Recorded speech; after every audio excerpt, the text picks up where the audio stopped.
बार फिर से ताबड़तोड़ फायरिंग से दहल गई है दिल्ली के शादरा में। एक कारोबारी पर अंधाधुंध गोलियां चलाई गई हैं, जिसमें उसकी जान चली गई। जानकारी है मिली कि मॉर्निंग वॉक पर निकले कारोबारी पर 4 राउंड फायरिंग की गई। बाइक पर आए 2 बदमाशों ने फायरिंग की, वारदात को अंजाम दिया। पुलिस फिलहाल लूट के एंगल से जांच कर रही है। मरने वाले कारोबारी की उम्र 52 साल बताई गई है।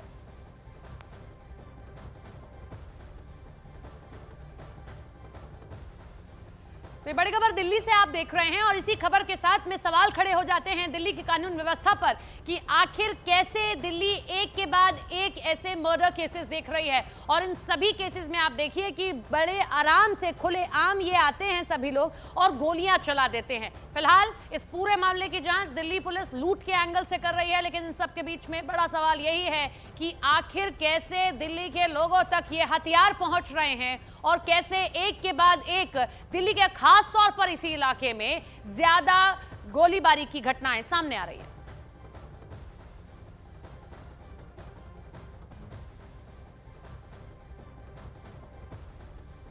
ये 2 तस्वीर हम आपको दिखा रहे हैं। एक वो तस्वीर जहां आज सुबह मॉर्निंग वॉक करते समय जो दूसरी तस्वीर सुनील जैन की आप देख रहे हैं, उनकी हत्या कर दी जाती है। 60 राउंड फायरिंग की जाती है। आप जरा अंदाजा लगाइए, 60 राउंड फायरिंग के लिए समय चाहिए। आराम से प्लानिंग करके आप ये सब करेंगे। कैसे मॉर्निंग वॉक के लिए सुनील जैन, जिनकी तस्वीर आप अपनी दूसरी तरफ देख रहे हैं, टीवी स्क्रीन पर दूसरी तरफ देख रहे हैं, वहां उनकी हत्या कर दी जाती है।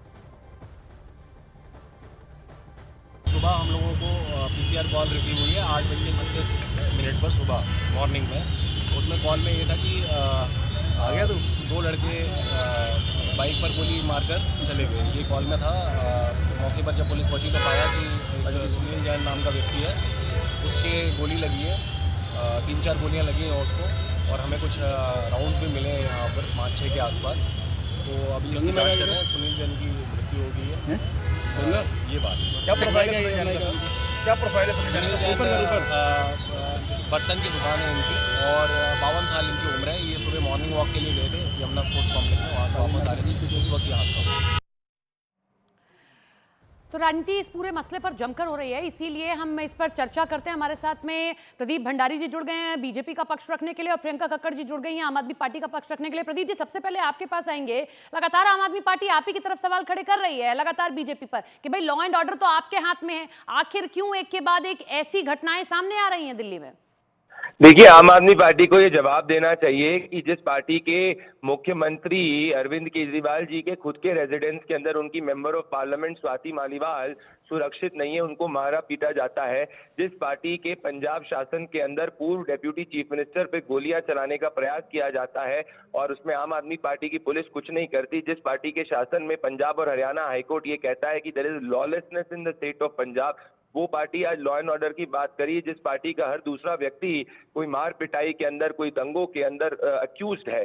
आम आदमी पार्टी एक सेंसिटिव इशू का राजनीतिकरण करने का प्रयास कर रही है क्योंकि वो वोट की राजनीति करती है। आम आदमी पार्टी जिस दिन ये जवाब दे दे कि स्वाति मालीवाल के साथ कैसे अरविंद केजरीवाल जी के घर के अंदर पिटाई हुई और deputy chief minister, x deputy chief minister के खिलाफ कैसे गोली चली पंजाब के अंदर, तो इनकी नियत पे सवाल नहीं उठाएंगे। पर अभी हम इनकी नियत पे सवाल इसीलिए उठाते हैं क्योंकि ये सेंसिटिव इशू का राजनीतिकरण कर रहे हैं वोट की राजनीति के लिए। लेकिन प्रदीप जी, एक चीज और है कि आपने सवाल खड़े किए, लेकिन ये जवाब भी तो देना पड़ेगा ना, एक दूसरे पर सवाल नहीं खड़े कर सकते। मैं लौटूंगी आपके पास में। प्रियंका जी, जरा जवाब दे दीजिए जो प्रदीप जी आपसे सवाल कर रहे हैं। और दूसरा ये भी बता दीजिए, बार बार इस तरीके से कहना कि नहीं भाई बीजेपी के अंडर आता है लॉ एंड ऑर्डर, तो आप देख लीजिए, आप देखिए, आपकी गलती।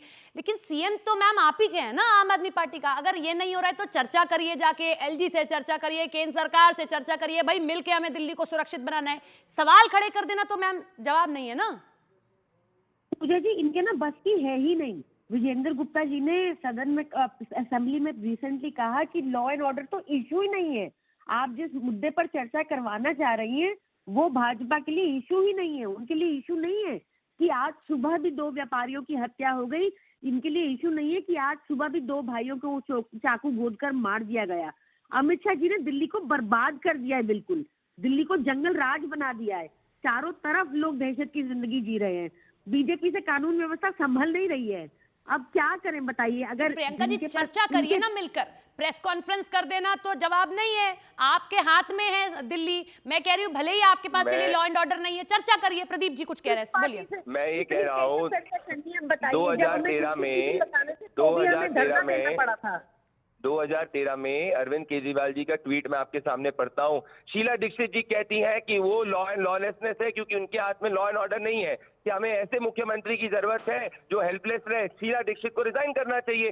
तो आज तो हम अरविंद केजरीवाल 2013 के अरविंद केजरीवाल जी 2025 की आम आदमी पार्टी को कह रहे हैं कि दिल्ली की सत्ता छोड़ो। अब ये बताइए मुझे कि चुनाव के करीब ही इनको लॉ एंड ऑर्डर याद आ रहा है। इसके पहले मैं आपको एज एन एंकर कहता हूं, आप अपनी रिसर्च टीम को उठा के बोलिए कितनी बार आम आदमी पार्टी ने लॉ एंड ऑर्डर की बात करी। अगर ये दिल्ली के लॉ एंड ऑर्डर के बारे में इतनी सचेत है तो पिछले 5 साल में क्या 10 बार भी एक अरविंद ट्वीट केजरीवाल मैं ने भी ट्वीट आपको करा है? पढ़ के सुना देती हूँ तो प्रदीप जी। जी। आपने एक अरविंद केजरीवाल का ट्वीट पढ़ के सुनाया, जी। ये पुराना ट्वीट है, एक नया ट्वीट उन्होंने और किया और आप ही पर फिर से सवाल खड़े कर रहे हैं। मैं फिर आपके पास आऊंगी, जरा ये ट्वीट हम दिखा देते हैं अपने दर्शकों को, फिर आप दोनों जवाब दीजिएगा। अमित शाह जी ने दिल्ली को बर्बाद कर दिया है, ये लिख रहे हैं अरविंद केजरीवाल। दिल्ली को जंगल राज बना दिया है, चारों तरफ लोग दहशत की जिंदगी जी रहे हैं। बीजेपी से अब दिल्ली की कानून व्यवस्था नहीं संभल रही है, दिल्ली वालों को एकजुट होकर आवाज उठानी होगी। प्रदीप जी, ये अरविंद केजरीवाल की ओर से आज पोस्ट किया गया है, अच्छा, ये तो मुझे जवाब एक चीज दीजिएगा। बताइए। एक चीज मैं आपसे सुनिए सिर्फ ना, पूछना आप चाहूंगी। दूसरा 2013 का ट्वीट क्यों नहीं दिखा रही हैं? क्या नहीं, आपको वो तो आप विवश में क्या तो आप दिखाइए ना। विवशता ऐसी नहीं, क्या है इनको कि अरविंद पास में केजरीवाल के रहना नए होता है। ट्वीट को दिखा रही है, आप इनको 13 के पास ट्वीट को में क्यों नहीं रहना दिखा है। रही? प्रदीप जी, क्या बात कर रहे हैं आप? कोई व्यवस्था नहीं है, ये हाल में आया है, इस मसले पे तो ट्वीट फिर- तो दिखा दिया। हाँ, तो बिल्कुल। तो अब सवाल ये उठता है, मुझे बताइए कि दिल्ली के अंदर मान लीजिए भाजपा जीते या आम आदमी पार्टी जीते, क्या दिल्ली की पुलिस इनके पास आएगी या दिल्ली की पुलिस किसी और के पास? ये जानबूझ के राजनीतिकरण करने का प्रयास कर रहे हैं। मैं वापस से कहूंगा, अरविंद केजरीवाल की नीयत दिल्ली के प्रति प्रियंका साफ जी, अगर जल्दी होती, से जवाब पिछले दे दीजिए 5 क्योंकि साल में मुझे अगर 10 बार भी और अगर खबरों लॉ पर एंड जाना है, ऑर्डर जल्दी का से। देखिए, ये इनको जिम्मेदारी लेनी होगी। कानून व्यवस्था इनके पास हाँ, है। हाँ। ये बार बार पास्ट में ही जीते रहते हैं। हम लोग पूरा सहयोग करने को और तैयार इसमें है। भुगतती हमें दिल्ली है, CCTV लगाने से दिल्ली तो की भी जनता धरना भुगतती देना है। पड़ा। बहुत बहुत शुक्रिया आप दोनों का हमारे साथ जुड़ने के लिए और चर्चा करने के लिए। और अब हम अपने सहयोगी आनंद का रुख करेंगे जो मौजूद है हमारे साथ में। आनंद, देखिए, राजनीति एक तरफ है, हमारे साथ दोनों प्रवक्ता जुड़े, दोनों ने एक दूसरे पर सवाल खड़े कर दिए, लेकिन दिल्ली की जनता पूछ रही है कि भाई ये क्या हो रहा है? आखिर क्यों दिल्ली में लगातार ऐसे फायरिंग कर दी जाती है? 60 गोलियां चल जाती हैं।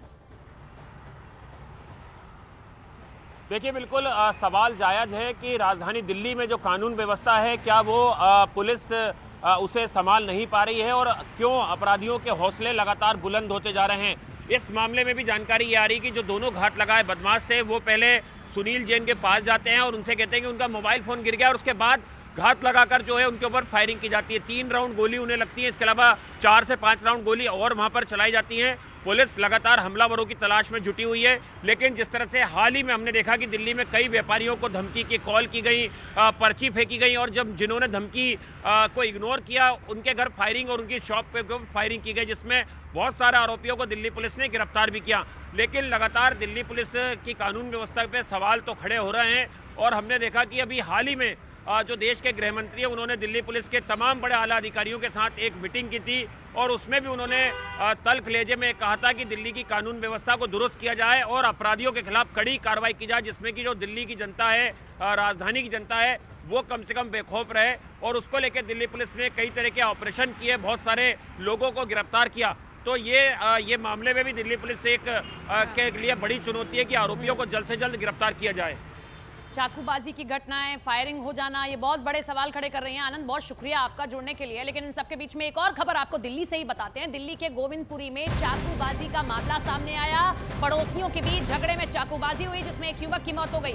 जानकारी ये आई सामने कि कॉमन टॉयलेट की सफाई को लेकर पड़ोसियों के बीच झगड़ा हुआ और इतना बढ़ गया झगड़ा कि उन्होंने एक दूसरे पर चाकू से हमला कर दिया, जिसमें एक शख्स की जान चली गई है। बड़ी खबर आप देख रहे हैं, दिल्ली के गोविंदपुरी में चाकूबाजी की घटना सामने आई है। 2 लोगों के बीच में ये चाकूबाजी की घटना हुई, पड़ोसियों के बीच में कॉमन टॉयलेट था, साफ करने को लेकर ये झगड़ा हुआ और गुस्सा इतना बढ़ गया कि चाकूबाजी में एक आदमी की जान तक चली गई।